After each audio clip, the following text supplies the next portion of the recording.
काय पैसा कोणाचा? केंद्राचा. मार्गदर्शक तत्व पाणी पुरवठ्यावर एवढे खर्च करावे, संडासवर एवढे खर्च करावे, याच्यावर तेवढे खर्च.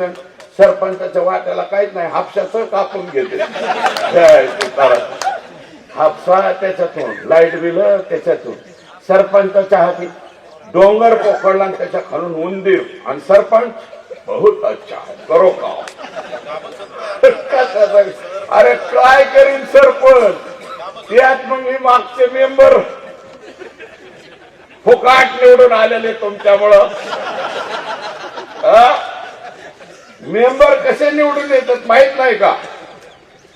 ज्या वेळेस फॉर्म भरायचे असते, अरे तुझं संडास नाही,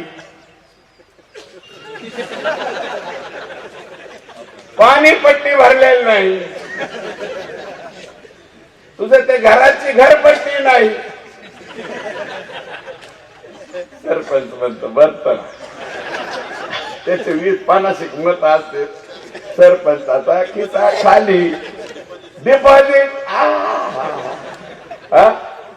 सगळंच.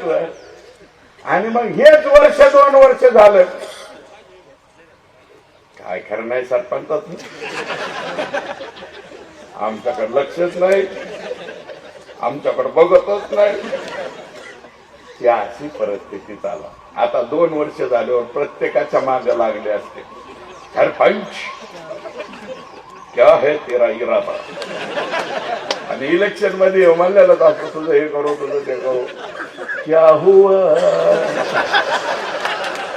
तेरा वादा, वो कसम, वो इरादा. त्याला कामात असली अवस्था आहे.